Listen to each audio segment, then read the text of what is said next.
Investigative journaling and investigative writing of true crime is a lot more like fiction writing than you might think. It's about understanding the characters, the backstory, essentially, and making the reader care about the people you are writing about. That is part of what we're talking about today with true crime writer Doug Kari, author of the Berman Murders. I like to start with a little bit of origin story of the people that I speak with. So we'll start with that and then kind of go into what led you into investigative journalism and then how you sort of tackled that particular case for your new book. Sure. Well, I grew up in a house where reading was the norm. My mom would try to stop us from reading at the dinner table. Myself and my two sisters, we just read all the time. And that was very much encouraged by our parents. So the idea of doing writing was sort of the highest and best use of a human in my family. And I love to read and write all my life. As I got older and went to college, I was an English major. And then I took a turn towards law. I'd always been attracted to the law, so don't hold it against me, but I'm a lawyer by background. I practiced in a big law firm for years, and currently I serve in-house at a technology company. So I'm the in-house lawyer handling a whole variety of things. But law is a lot about research, reading, and writing. It's a very precise form of communication because you have to do in-depth research and especially if you're in litigation, dispute And it's about resolution. stories. Would you say it's also about stories? Absolutely. A good legal brief tells a story. It doesn't just recite facts, but it tells a story about what happened. It strikes a theme. And at the outset, just like you do with any written piece, you have to be able to say pretty succinctly, well, what is it that I'm trying to convey here? So uh, so my background is as a lawyer, but I'd always done a little bit of writing on the side. And finally, about 10 years ago, I wrote my first long form journalism piece. It was about a case that went to the Supreme Court, a copyright battle, actually, but it ended up getting a lot of views. And I think it got 250,000 views and hundreds of favorable comments. And that gave me a little bit of confidence to keep And pursuing. that was published where? Ars Technica is an online uh, publication in the technology world that has quite a wide nationwide and even international circulation. So I was fortunate to get in there, and the piece did really well. So that was good for giving me confidence. Writers are famously brooding by nature, and so to Right. get a little bit of shot of confidence, I thought, well, I'm going to keep rolling with this. So I started doing writing on various pieces. I do a lot for the Las Vegas Review Journal. I'm a freelance writer for them and have published on a number of topics. And the true crime uh, genre started to draw me because the cases are very interesting and they involve elemental human drama. So let's talk about your new book, your debut book. The Berman Yeah, Murders. so your new book, The Berman Murders, which is your debut book. So you've done a lot of writing in short form, as you said, and long form investigative journalism, but this is your first novel. How did you decide to transition into writing the true crime book? But then also, how did you come across this case? Because it sounds like, unlike your new book that you're writing, it didn't get the attention and didn't have the investigation behind it. And there are still so many unanswered questions, right? And you really followed this whole story across the world into Cambodia, which I'm sure you'll tell us about. But how did you even become aware of it? Well, the the origins of my interest really tied to the location more than the story. To just step back in time, my grandmother was a prospector. When my grandfather died, she was in her 50s. She took a trip to Mexico, came back through the Mojave Desert, fell in love with the place, and ended up living in a little artist's cabin in the middle of a lonely desert valley with nothing but Joshua trees surrounding her. She had a well that she dug for water, and she used a wood stove for heat. She had kerosene lanterns for light, if you can believe it. She loved Louis L'Amour novels, and she would put three kerosene lanterns in the middle of her kitchen table and devour Louis L'Amour books. Anyway, because of that, I mean, that just fired my imagination, Melissa. You can imagine when you're growing up, and that's your grandma who collects Yeah. relics and stakes mining claims and drives a four-wheel drive truck. Before four-wheel drives were really even a thing, she's out there exploring the desert in a four-wheel drive. So I started doing the same. My first car was a 1955 Chevy four-wheel drive, and I started exploring the desert really at a young age. My parents let me go. They let me go even at starting at age 16 out on my own or with friends, and we would go into the backcountry and explore. I started getting into hiking and exploring. And one of the places, Melissa, that I was ended up being most drawn to was this extraordinary valley called Saline Valley. It's west of Death Valley National Park, about 200 miles north of Los Angeles. So, as the crow flies, not that far from LA, yet it's one of the most isolated locations in the western United States. It's ringed by tall mountains. To get in there, you have to take a paved highway, a little paved highway towards Death Valley, and then turn onto a rough dirt road that traverses 50 miles of rugged terrain when it's even passable. But if you manage to do that, you come into this valley that's untouched by time, with rippling sand dunes and a silvery saltwater lake, absolute silence. And in the middle of this valley is an oasis, natural hot springs that have over the years been developed by desert rats and hippies and such into soaking pools where people will go shed their clothes and just soak in the water. I was drawn to this spot and to the mountains, the entire area. And when the Bermans, who were just this unassuming couple, vegetarian types. They kind of fit with the hippie vibe of Saline Valley. When they took a walk one morning and never came back, all of us who knew about and enjoyed this area were just astounded, like, what happened? And about 3 years later, when their bodies turned up 7 miles away in a grave, it became clear that something terrible had occurred. And that's what drew me to the case. It percolated in the back of my mind for years until I finally decided to start asking questions. So what is that process like, the beginning of an investigation? Oh, so first of all, did you start with the intent of writing a book, or were you just curious and thinking you might write an article about it? You just nailed it. Yes, I was curious Yeah. and was thinking I might write an article if there was enough there to write an article about. Uh, Ultimately, I did. It was a long form journalism piece, a cover story in LA Weekly.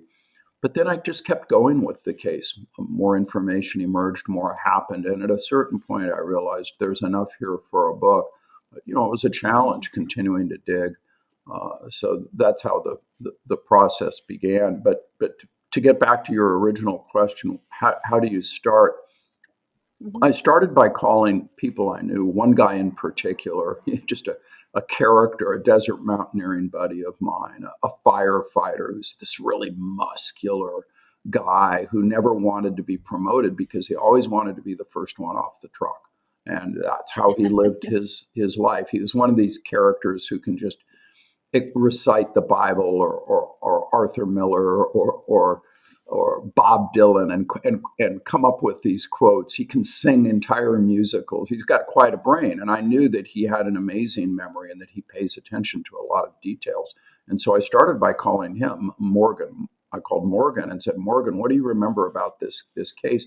And he told me what he remembered and then gave me names of people I might want to call. And I started with phone calls. So the first step was just to reach into the sort of network of people who are familiar with this part of the Mojave Desert and to ask them their recollections and to start to identify people and one by one start to interview them. I read a little segue here. I read something about when you were investigating, I think migrancy in Mexico, you had gone there and you laid in a shallow grave and things like that. I've I write fiction and I've done research. I've gone to a nudist resort. I've gone to a funeral home. I've gone to various places to research. What takes you, or what is the catalyst, I guess, that takes you from the idea that you're speaking with people, you're kind of unearthing information that is leading you to the story, to the next step, which is venturing out and actually going someplace to get experience around that? Well, I'm kind of an adventurer by nature. I've done some mountain climbing. I'm not in the world of mountain climbing. I'm a nobody, but I've climbed Aconcagua in Argentina, which is the highest in the Western Hemisphere. I've climbed the big mountains down in Mexico, and out in the desert, I've done a lot of desert mountaineering. So it's a natural for me to want to get out there on the ground. Plus, I like the adventure element of it. In this case, actually, the grave was in this case. Um, and just to back up for a moment, I did get a break early on in the case because I contacted the Inyo County Sheriff's Office. That's the agency that initially investigated the disappearance of the Bermans. And the sheriff at the time that I contacted him in 2014, he had been a lieutenant when the Bermans disappeared. And the case had always kind of gnawed at him too. And he thought, my gosh, well, it's been decades now. Even though I'm not required to release these records, he told me that if I submitted a Public Records Act request, he would look on it favorably. And he did. And so that gave me a real boost.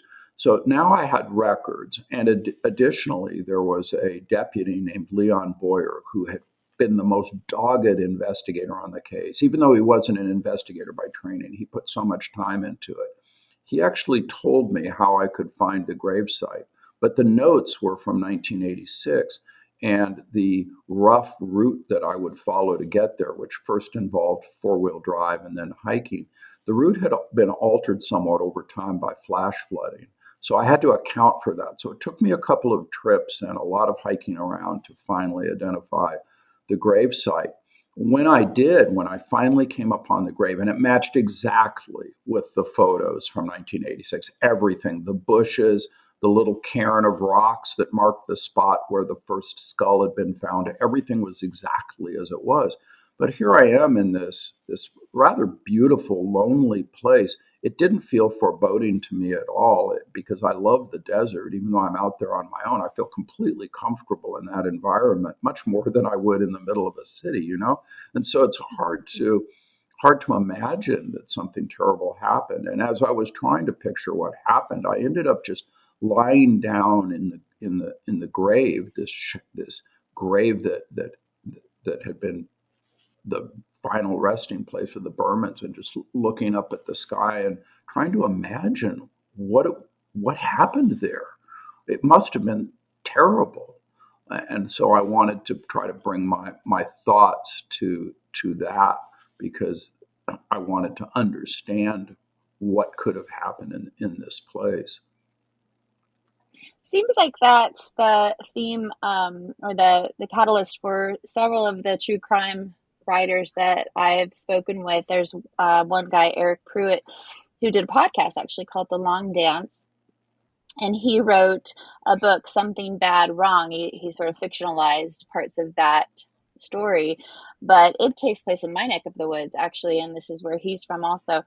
And it was just this unsolved murder of these two young lovers. It was in the 70s, never solved. But like you said just now, so many people were so invested at the time, and it never left them. And so there was all of this case information, these files, boxes, and all of these people that had so much information, and that's what he was able to tap into. And it sounds like that's what you're able to tap into too, to get going with something that seems like it's long in the past. Well, that's right. That's exactly it. And it's really a matter of tapping into the people, and then the people, if they cooperate with your project, can then lead you to the source material. In this case, winning over the sheriff, Bill Lutz, and getting him to turn over records was a huge step forward.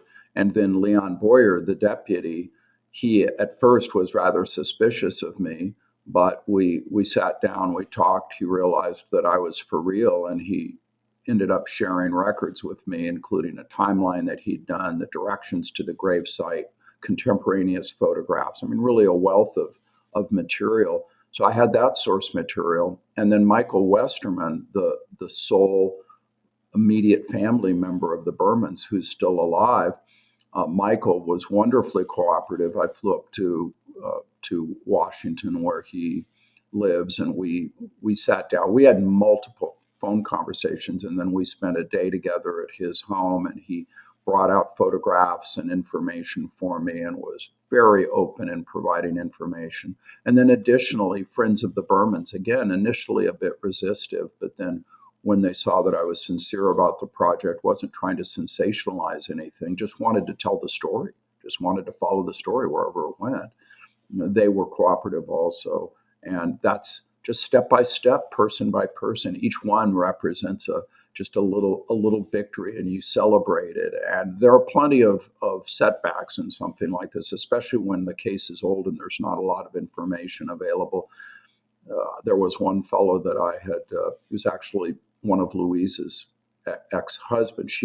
Barry was 17 years younger than her and was her fourth husband. Actually, she'd had quite a colorful life, from a 1950s secretary to a 1960s wild child taking drugs and many lovers, to ultimately a disciple of a Punjabi guru. And that's how she met Barry, because he was also a devotee of Charan Singh, a Punjabi guru. But anyway, one of her husbands, her former husbands, I had interviewed him twice by phone, and I made a appointment to meet with him in person. I thought there was more there I could get. And he was driving down from Washington State to California in a pickup truck. We were going to meet at a property he owned in Northern California. And then he didn't get back to me. Turned out that he was driving all night and ended up rolling his pickup truck, and he died. And I was haunted by his final voicemail to me, telling me that we would meet, and then he was gone. Louise's husbands had difficult lives. Her first husband got polio and ended up with one arm that was paralyzed. Still had a good life. He still worked as a plumber and had a good and fairly long life. Her second husband became a renowned educator. After they broke up, he went on to become a renowned educator in Los Angeles and one of the founding faculty members of LA, the LA High School for the Arts. But in, I believe it was 2013, he was mysteriously murdered in his home in Silver Lake in Los Angeles. And then, of course, her fourth husband, Barry, they died together in the desert. So being married, Wow. but yeah, these side stories, or just I like to follow every angle and talk to every person, because you never know where something interesting might emerge. That's another technique. It's a good idea to be just really curious and to just want to know more for knowledge's sake.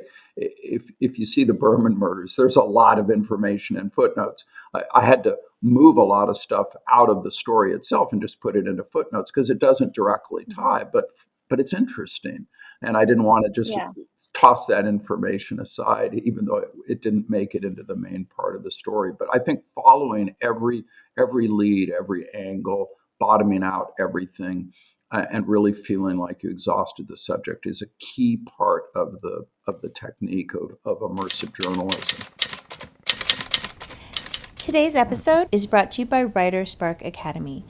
If writing a book is something you have dreamed about, one of our courses is definitely for you. It is time to stop dreaming and start writing. Writer Spark's self-paced online courses are designed with you in mind. Whether you want to write a novel, a mystery, or a memoir, each course will take you through the process, step by step. By the time you're finished, you will be well on your way to making your dream of writing a book a reality. I promise. So visit writersparkacademy.com and learn more about our 3 master courses. I will see you in class. What is your process like in terms of filtering through all of that information? Are you a visual person? Do you have a room and cards and information scattered about, or do you have a notebook, or is so much in your brain? I mean, how do you process all of that information? And then from there, how do you determine what's going to go into the book and what's not, and how difficult is it to pull something out? As a fiction writer, we write these beautiful scenes and we have to pull them out because it doesn't directly relate to the plot, doesn't move it forward, and it can be so hard, especially at the beginning of your career. But what's your process like? It is hard deciding what to keep and what not to keep, because some of your favorite little moments you may realize don't really tie to the story and advance the story. So in the information gathering process, I take notes rather than recording interviews. I often talk to subjects multiple times and get information, but with multiple follow-up interviews. I try to develop a relationship, and I explain to them at the outset, this isn't going to be just one time. We may only sit down one time, but I'll be on the phone to you a lot because I want to make sure I have the facts right, and there'll be more questions that'll come up. And I try to get their cooperation, and then I write notes as they're talking so I can capture their words. And then I, obviously, because you have to move fast, then that's kind of scrawl. And so I go back immediately and type those up. So I've got all these typewritten notes. So I do have words on paper at that point.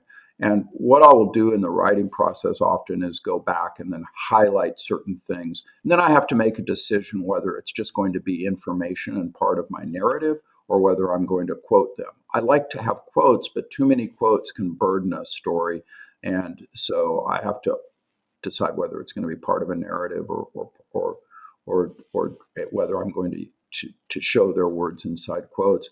And then from other sources, particularly police records, for example, narrative reports, again, going through and deciding what's going to be quoted, what's going to just form the basis of the narrative, and pulling together the story. But in terms of organizing it into a coherent piece that moves along, it's hard. Organization is hard. I reorganized and rewrote the Berman Murders multiple times. I tried it from different angles, trying to decide where am I going to start the story.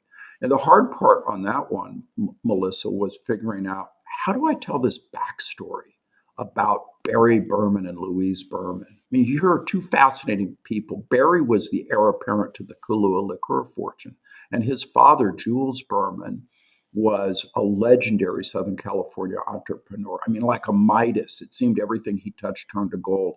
First in the liquor business, when he decides that he thinks overseas brands are going to be a hit in the United States. So he finds this interesting tasting beer called Heineken and is one of the people who is instrumental in bringing it to the United States and makes a small fortune with that, and then continues to leverage with J&B Scotch and Bass Pale Ale and others. And ultimately, he buys the Kahlua brand and builds that into the biggest selling liquor in the world. I mean, the guy had a yacht named Kahlua.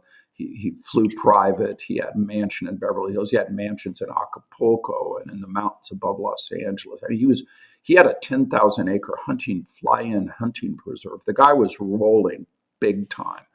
And Barry, his only child, rejected his father's wealth.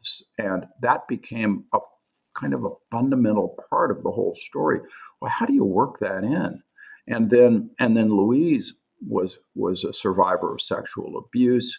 She was, as I mentioned, she was quite a bit older than Barry, and working in her past and bringing the two of them together.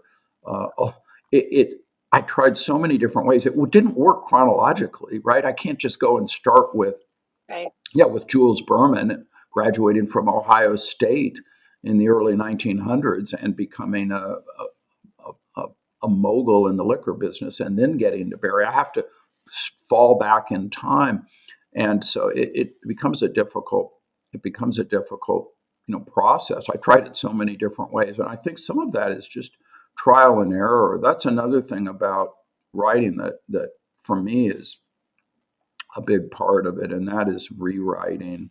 I don't think of myself as a good writer, but I think I'm an okay editor, and and that's what I do. I One time I had a little article. It was, I don't know, 1,500 words maybe, and one of my colleagues asked me, "So do you edit a lot?" I said, "Oh yeah, I edit a lot." And he said, "Well, like what? How many times did you rewrite this or edit this article? Maybe 20 times?" And I was embarrassed to tell him it was at least 200 times. I would just go through over and over and over. It's If I was in the middle of writing an article right now, the first thing I'd do in the morning is I'd read the article on my phone. Then I would print it out and read it in a printed format. Then I'd look at it on a larger computer screen because you see things differently in different You do formats. see things And then differently. I would do it when I was tired. And then I'd do it in the evening and in the middle of the day, and just over and over and over and over and over. Just It's the only way I know how to do it. So my mom is an artist, and I have several friends who are fine artists, and they talk about getting to the point where you can ruin something. You keep going back to it, you keep sitting and looking at it, thinking about it, and wanting to tweak this and wanting to tweak that, and change this and change that, and at some point, it's too much. Have you ever gotten to that point where you've read it so many times, something that you've written an article, only to find that you've crossed over the line? So I think with fine art or sculpture, painting, I do think you can overwork something and make it overwrought. If you think of wrought iron, you can work it to the point where the metal itself fails. I If that's possible in writing, I don't think I've ever reached the point. I think at a certain point you just have to call it quits.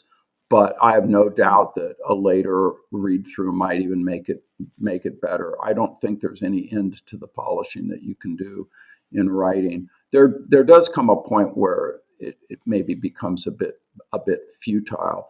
I know that the process is starting to come to an end when I read pages and pages and maybe make one tiny little correction. I realize, okay, Yeah. at this point, I'm getting there. But for me, that's the essential part of the process, is just sticking with it over and over and over, and getting it to the point where I really feel that it flows the way I want it to. I think that as a writer, every time that we read our work, we can find something, some little thing that we think, oh, I could have done that better, or I should have written this differently, or wouldn't it have sounded better if I had done this? At some point, I think you're right. You just have to stop. And I wonder if that's why people often don't go back and read what's been published, because you see those little things that you wish you had done differently, and now it's too late. I enjoy reading my own work and going back and looking at it, and I always do see those things. But I figure that's part of the process. Yeah. I have gone back and read a couple of my books, not all of them, but a couple in particular, 5 or 6 years later, and have forgotten what I've written. I've forgotten the plot, and many of the plot points, and I'm just turning the pages, going, oh, what's going to happen next? And oh, that's really good. I wrote that. Wow, I've forgotten. It's also very validating to go back and read sometimes and realize that, oh, you did a really good job with this, that, or the other thing. It is. You have to be a fan of your own writing. I like my writing Yeah. when I feel that it's good, but that's why I have to edit a lot, because there are times I read things that I wrote and I just say, it's not working yet. But that for me isn't a source of frustration. It's just being open to what your vision is and knowing when you're getting to the point when it's working. But when it's working, it really feels good. And as you develop a sense for what is good writing, and then that's validated by feedback that you get. And when I say feedback, I don't mean friends and family, but I mean people out in the world who are free to be cruel if they want to be. um, to hear positive feedback is important, and it's also important to be able to take constructive criticism too.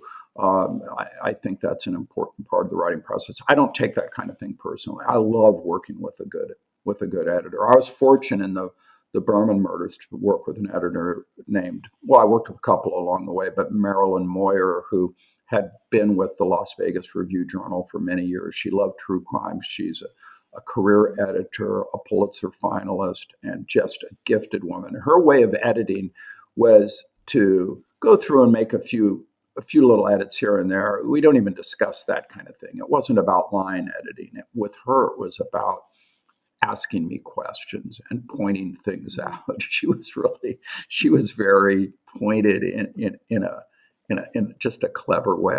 I'll give you an example. At one point, she said to me, "Turn to page 43, the second paragraph from the top. Read that paragraph to me." And then I read the paragraph, and we get to the last sentence. She goes, "How about that sentence right there? That sentence. What do you think about that?" "Well, that's one of the best sentences I think I wrote in the book." And then she did that a few times, and then she said, "Do you notice a pattern here? It seems like some of the best sentences that you write end up at the end of the paragraph." And I said, "Well, that's because I'm building up to it, leading up to it." She says, "Well, I want you to try putting it at the start of the paragraph instead of burying it at the end." She is just funny and really, really great that way. I think that's how the creative process is most effective. I'm a freelance editor also, and I've been writing for a long time now and have had critique groups and friends that, we work together and just talk through things. And you're right, it's not about going through the line editing and, oh, I changed this here, or you have an extra comma here. I mean, all of that is superfluous to the process of working with an editor. And it is about talking through the narrative or the characters, or I think so much is revealed through the conversational process when you're talking through a project, and that's what it's all about, because that's what is necessary to move it forward to the next level, whatever that level is. Exactly. And a good editor can really get inside your head and help you see things in your own writing that you might not have seen yourself. That's the best, is when an editor points things out that you're not conscious of, because we all have limitations. And one thing that does happen, that just with going back and reading over and over and over, you start to get accustomed to what you wrote. And that can be limiting, because it may be that you're accustomed to something that needs improvement. And that's where an editor can come in and take a fresh look. That's also where putting the work down and giving it some time before you come back, instead of doing what I talked about in the final stages, where you're reading it morning, noon, and night, and in different formats, just to try to clean up those final details. When you're in the middle of a big project, it's helpful sometimes to set it aside for a bit. Yeah, and that's why it's important to have somebody else read your work. You are just too close to it to see things, and when you're reading somebody else's work, you don't have that level of closeness to it, and so you are able to see it more objectively. It's so important. It's such an important part of the process. Absolutely, Melissa. And one thing that I am careful about, though, is I don't let friends and family see my work. I don't want people who aren't qualified and haven't put the time in to build a career in writing to be part of the creative process. I've put a lot of time and energy in my life into the research and writing process, both as a lawyer and as a journalist. I take it seriously. And friends and family may not be as qualified. They'll always have something that they want to say, and often they're just kind of affirming for you. "Oh yeah, this is good." I don't need that, and I don't think it's helpful. So I'm very careful. I let my wife read what I write in somewhat early phases, but I ask her please not to give me any feedback. That's why I like working with an editor like Marilyn. I want to bring the work to somebody whose job it is, who's made a life out of editing other people's work, who's going to be brutally honest and just very skilled at reading and critiquing. That's who I want to hear from early on. And then later, it is good to hear from just uh, folks who are more casual about their approach. But again, I don't find friends and family to be very helpful. I'm not looking for somebody to tell me, oh, you're so great. This sounds really good. Is that more about the writing or more about our relationship? That's such a good point. I've given this advice many times and talked about it with other people as well. You have to be very careful who you are allowing to read your work and who you are taking that advice from, who you are getting the critique from, and what are they bringing to the table? What is their background? What experience do they have? How are they able to read what you've written and impact it positively?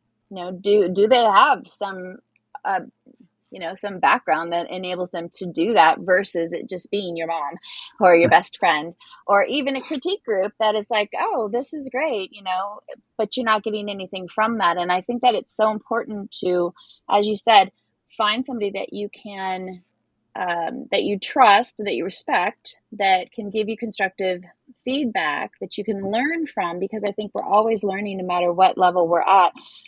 But then also to separate the personal from it, because it's not about relationships. It's not about, oh, I've written this thing and it's so great and I just want accolades for it. It's about taking it seriously and wanting to make it the best that it can be, and not wanting to just get that fluff, but to learn and grow as a writer and learn and grow within that piece. Exactly, Melissa. I think there's a tendency among people who put their heart and soul into creating. They want to give it to people and hear the applause, but that's not helpful for the creative process. It's very important to have to get feedback from people who have the skill set to provide constructive feedback and who are willing to be brutally honest. My first attempt at the Berman Murders, I hired an editor in New York, paid him a lot of money actually to take a look at the book. Very highly qualified guy. He got back to me with all kinds of comments and everything from some line editing to global comments. And when I really read through it and digested it all, I realized it doesn't work. What I have written doesn't work. Not only is the book need a whole restructuring and a complete rethinking, I don't think my writing skills are well enough honed yet. So that's part of the reason that the project took nine years. I would come back to it, but I also worked on other projects and just hardened myself as a writer by working with good editors and by doing work on other cases and publishing articles.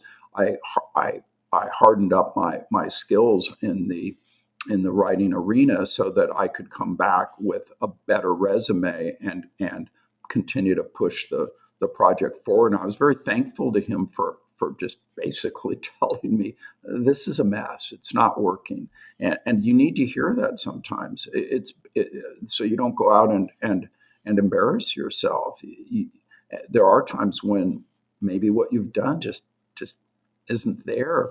And I love when a good editor also questions the facts and really makes you prove up and and digs down with the fact checking process, because that's very important as well.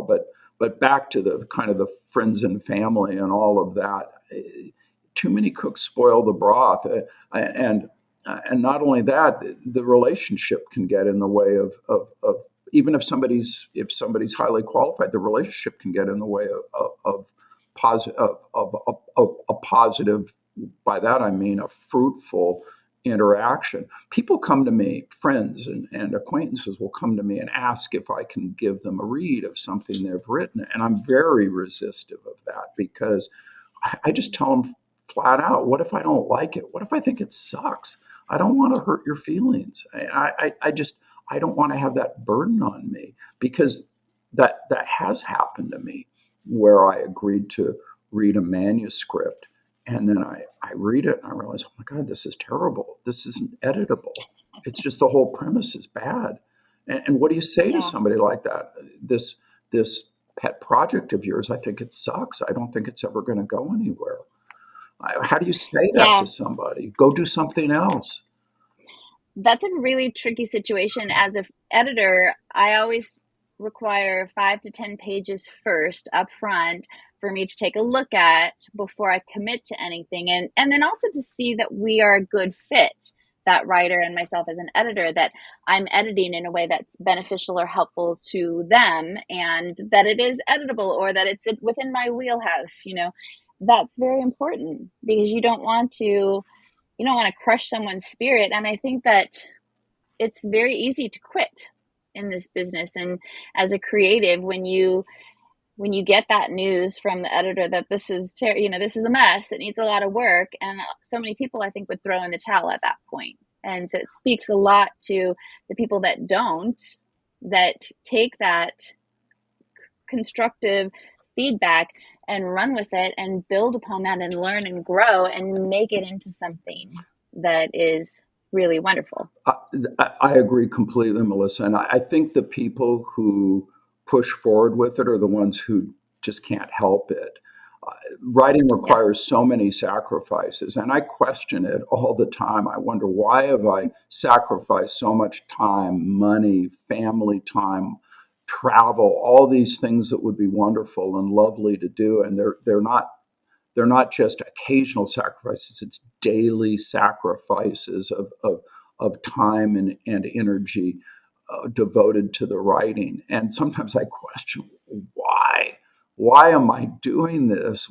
I could take all that time and I could do all these other things. And the answer really is because I can't help it. I just can't help it. What is it that you can't help? Is it that you have this passion for the written word that comes from early on in your love of reading and words in general? Or is it about telling that story, that you get this story in your head and you feel compelled to dig deeper and tell it because it needs telling? I think it's Or both. is it a combination, Yeah, maybe? I think Yeah. it's both. I just think writing, Melissa, is incredibly fulfilling. And even if what I write may not be in a larger sense impactful, I mean, let's step back for a second. We're in a world that is filled with huge issues. Everything right now from open warfare in Europe to climate change to deep political divisions over intractable kinds of issues. And here I'm writing about, let's say, an unsolved crime. Maybe in the big scheme of things, not a big thing. But to me, when I'm caught up in the story, it is a big thing. To the families of the victims and the people who are involved, it was all consuming. And it's a good story. And when you get caught up in that, you want to really understand that story and tell it well. And when you do tell the story and you feel that you've done a good job in telling the story, it's really fulfilling. And so all those sacrifices, I can't necessarily say they're worth it, but you realize that you did it for a reason. And there is a feeling, I think, when you write, that you're speaking directly to whomever may read it now or in the future. And I often think that someday perhaps some distant relative of mine, when I'm long gone, might pick up my book and see a little bit of me talking to them through time. And that's also very compelling.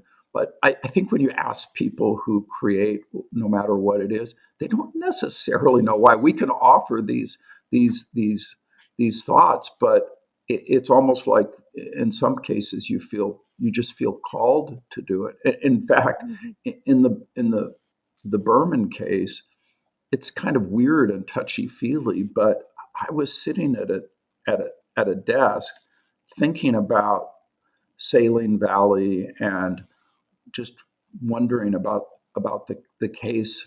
And I was right by an open sliding door with a screen that was the door was open and the screen was shut.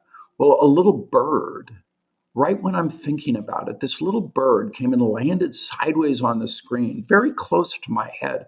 And it was like it was looking in at me. It had never happened before, and it never happened after. Just that one time, a little bird came and looked in at me. And I felt, as a writer, you allow yourself to think about things like this. I felt like it was almost like a spirit had called to me, and it made that moment memorable in a way that I couldn't really put into words yet. At that moment, I felt maybe there's something here that that that Something bigger. something bigger than Mm-hmm. I need to tap into. So I think some of us Mm-hmm. that are into art do believe that there's something higher that is driving us towards these stories and towards the creations that we do.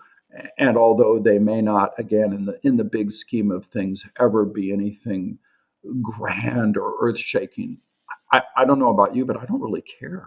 That's not why I'm Mm-hmm. not doing this because I think I'm going to win a literary prize or have a bestseller. I mean, all those things would be wonderful, right? We all appreciate applause, but I think the people who are really into it, they're not doing it for that.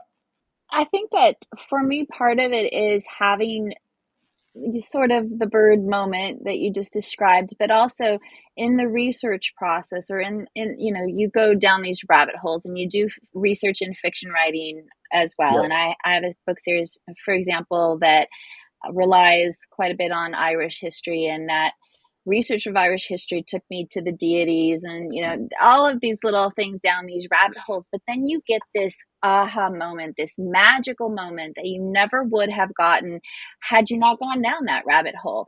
And that moment, that thing that you discover, is such a catalyst in your story, or provides something so significant that you didn't even know that you needed. And those are the moments that I sort of live for with writing. It's just, you can't predict it, you can't plan it, you can't plot it.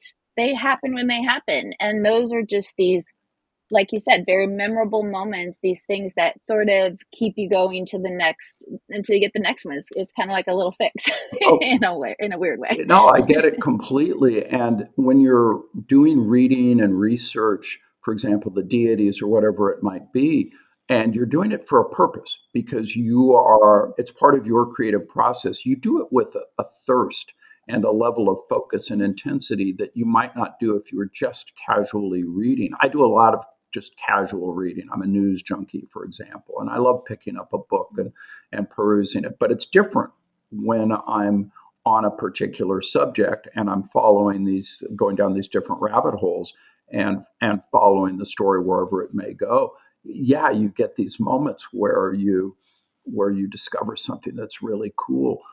And also you absorb more knowledge. It gives you a purpose to that, and it provides a passion. It becomes part of your passion, and then it hopefully makes you a more interesting, well-rounded person because you've gone down these different paths and you've acquired this knowledge, and you're attempting to put it to use. The knowledge it's like you're finding little tools to help build something, or pieces of material that you're going to build something with. And I'm always interested to talk to writers like yourself because they understand that, and invariably they just have interesting minds. They're people who have followed things and delved into things in a way that makes them just interesting to talk to. And you're not just finding yourself talking at a shallow level, but most writers can really get deep. And you know what else I like about writers? They tend to not be judgy. Good writers, I feel, tend to be open to the whole human experience. For example, I don't hate the perpetrators that I write about. It doesn't mean that I like them. It doesn't mean that I think they're good. In fact, they may embody a terrible evil, but you can't Mm-hmm. hate your own character. You have to understand them and understand Yeah. what drove them, even if it's appalling. And I think that's an important distinction too, because as you research and as you dig into a story, you have to just be open to whatever it is that's out there, and looking at it as openly and honestly as you possibly can. I'm sure you see that in the research that you do. even if you're uncovering things you may not agree with. It's you're learning. Well, it's that way when you're crafting fictional characters. And I think that's the whole movement behind the origin stories that we get now with Marvel characters and everybody else. Uh, Nobody is all good or all bad. We have all of these layers. And so when we're writing an antagonist or a villain in our stories, we don't want them to be these caricatures. We want them to be layered. And so, as you said, it's difficult to hate them. What we want to do is understand them on all of these different levels and see the good that's in them, see that they happen to love cats, even though they did this horrendous thing, and it makes them human rather than this caricature that we can't really relate to, that doesn't have that humanity behind them, because 99% of us have humanity in us that makes us relatable. That was So it's perfectly it's the said. same idea. Your reader, yeah, your listeners need to go back and rewind and hear that again. That was you said it much better than I could have. Yes, I mean, yes. All what you said, isn't that what people say? What Yeah. you said. What you said. Well, Do thank you you. love lexicon? I love current lexicon. I have a current one I've been hearing. This for me, this only came a couple of months ago, and now I'm seeing it all the time. And I love just little expressions in lexicon. I try to work some of that into my writing, but all of a sudden, instead of saying thank you, I hear people saying, I appreciate you.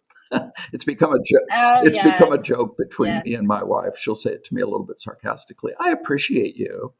Yeah, we get that a lot, especially Oh, my husband's business and education. It's like always yeah, validating, always the validating. current, yeah, I love hearing how the language evolves and current lexicon. I still remember the first time I heard my daughter say, "Oh, snap." Yeah. And I was like, What? yeah, oh, snap. Or my bad. My bad. What? Exactly. Yeah, or when thing Yeah. really became a thing. I mean, thing was always a thing, but then it became a thing. Oh, is that a thing? It and I love seeing the language evolve and new expressions emerge. I also like going back and pulling out old ones. My grandmother, desert grandmother, had been born in Texas, and folks from the southern part of the United States, and her relatives were deep south, and so folks from that part of the world sometimes have a rich collection of expressions. Oh, Oh, yeah. that dog don't hunt, or things like that. And I just I love the way people express themselves. And the English language, in particularly here in the United States, has a lot of richness in that regard. We lived in Texas. My mom's family's from Texas, and we lived there for a long time. Now we're in North Carolina, but a good friend of ours in Texas, he is just a storyteller. He is a perfect storyteller, and he's born and raised Texan. He draws on all of those expressions, and they just are in the way that he tells a story. I couldn't do it to save my life. I can't even recall something he said, but when he tells these stories and uses these expressions, it just comes alive, and it's a gift. It's true. Storytelling is a gift. Oral storytelling is a gift. Oral. Yeah. I'm with you on the revision process. I can write a story and revise it. My husband is the oral storyteller, so he would be the one to tell the kids the stories, because he can come up with things on the fly. And I can't do that at all. I need to write it down and rework it and revise it. And I mean, it's storytelling. It can be a real gift. I love storytelling. Unfortunately, I'm at an age now where I have a tendency sometimes to tell the same story more than once. Yeah. Well, yeah, my friend's my friend's wife, she'll roll her eyes because she's heard the stories a million times. So, something that's new to us, and we're going, Charlie, wow, that's so fascinating. And she's over there rolling her eyes. Right. No, heard it. So, one last thing I'd like to explore before we sign off, and that is your following the story for the Berman murders all the way to Cambodia. And I don't want to talk about the suspect, the main, most plausible person that's done this, even though it's not been solved. But did you have a publisher that you were working with, or did you just, to sate your own curiosity, decide that you really needed to follow this, you really wanted to you had to know yourself to tell this story, but to take that leap, to go from California to follow this trail of this person who is now in Cambodia and everything that was revealed there, like, what was your thought process? And I guess, was it difficult to take that step to, to go that much further in your exploration of this story and finding out what happened to these people? Well, I came into it without any expectation into the story. Again, I call my buddy Morgan and start phoning people, and then one thing leads to another, and ultimately I find out that once I've done this deep dive into the chief suspect, I find out that there's this fact that hasn't been made public yet, which became the basis of my cover story in LA Weekly, that it just so happens that the chief suspect in unsolved murders at these clothing optional hot springs later in life commits heinous sex crimes across the other side of the world. And obviously, I saw that as revealing, and I wanted to understand that process.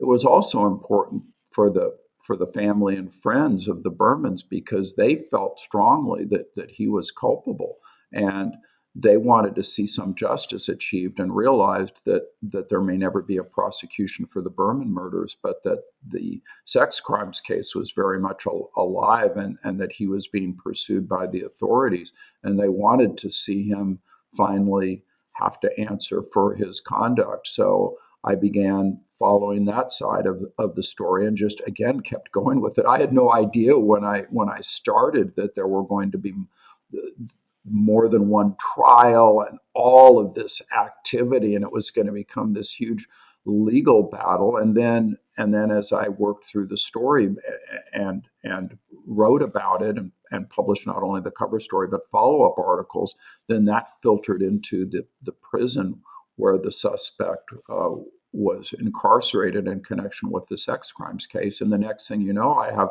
prison informants telling me, yeah, he talked about those murders. He was trying to elevate his status from being a sex crimes guy to being a murderer, which is higher status. And he was bragging about these killings, and they came forward, and there was a renewed investigation. The story itself became part of the process.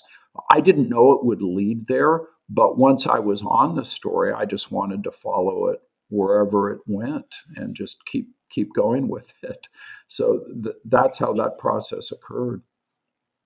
It's the type of thing that you can't just let go and say, well, I'm done, I'm not going to take that next step and I, find out what well, happened. Melissa, I thought about it. I after I wrote the cover story in LA Weekly, and I continued to follow the case and wrote a couple of follow up articles, and there was a point where I thought, I don't know if I'm going to push all the way through with doing a book. It was very, very difficult project, primarily because it was hard to organize for me a modern day sex crimes case, an unsolved murder in the desert, and then the background on the Bermans. Trying to tie it together in a coherent way was just difficult. And it was my wife, actually, who I dedicate the book to, Jane.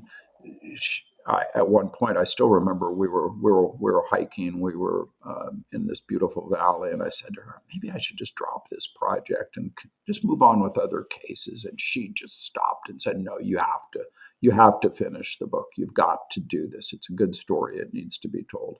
And she gave me that final shove that then got me to do the rest of the project.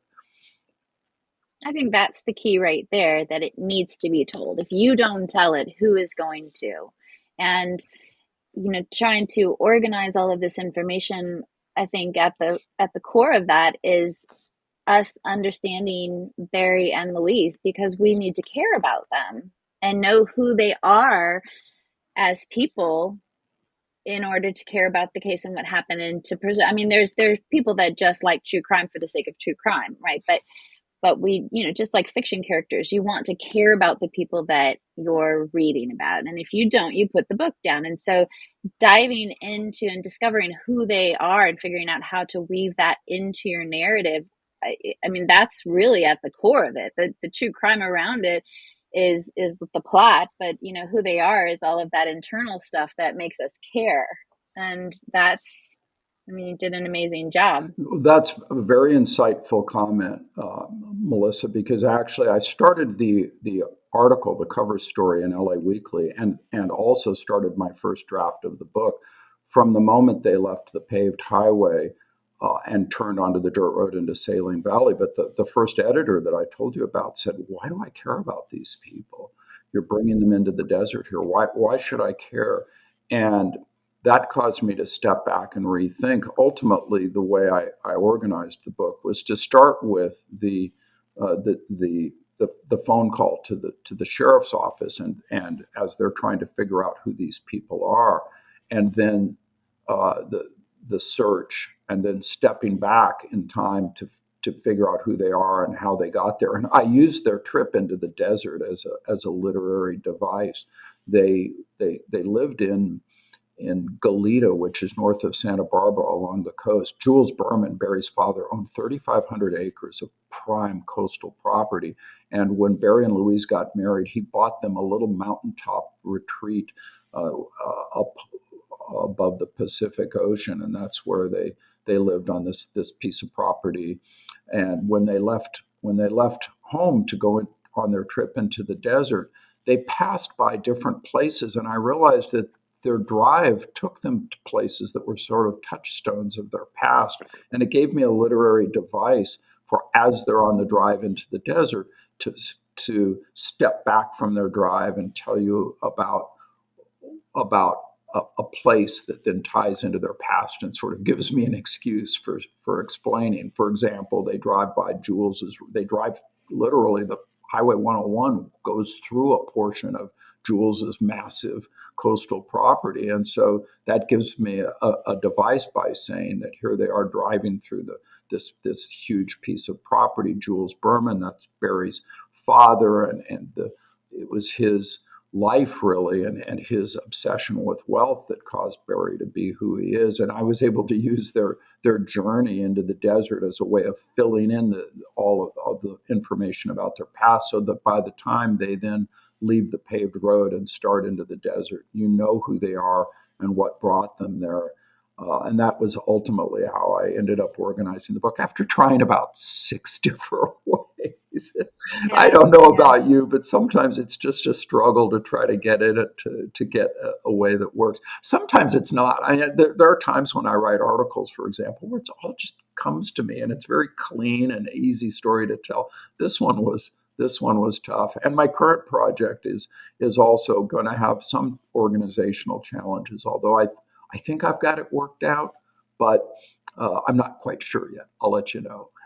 Has it been a little bit easier to tackle the next project because you've gone through all of the challenges of the first one, even though it's a very different type of story, and the depth of information you said at your fingertips is much broader, but in general, has it been easier to organize? Absolutely. I think you do get better the more you try. And so the Mhm. struggles you may have initially uh, aren't indicative of how your whole writing career will be. Remember, I started into this investigative journalism rather late in the process. Although I will say the similarities with legal writing, if you're involved in disputes where you're telling a story about a case, it's very similar, because a good writer, a legal writer, has to tell a story. It's a story that's very constrained. You can't be sort of waxing eloquent. You have to very much stick to the facts. But that doesn't mean you can't tell a good story, a compelling story that makes somebody want to turn the next page, because every human drama is a story, and lawsuits often involve very high stakes human dramas, and people want to understand what happened. And fundamentally what you're doing is explaining what happened and trying to provide a thematic answer to really get to the bottom of what happened. How did this dispute arise? I always looked at courtroom work and litigation less about me versus somebody else, and more just about dispute resolution. It's a dispute resolution process. People have reached a point that's so difficult that they need the government's help to get it solved. They need to go to court. They need a judge or a jury or whatever it may be to get this problem solved. And there's a story that underlies it. And so your job as a lawyer is to tell that story. Thank you for spending so much time with me, Doug Kari. And you want to show your book again, The Berman Sure. Murders? The Berman Murders. Everybody should go out and grab this book. Well, it's readily available. It's on Amazon and Barnes & Noble. And I also have a website, dougkari.com, and I blog on different subjects related to my true crime investigation. I'd love to hear feedback on that. It's been a great conversation. I've really enjoyed speaking with you and learning more about the case, but also just your investigative process. It's so different than writing fiction and so fascinating.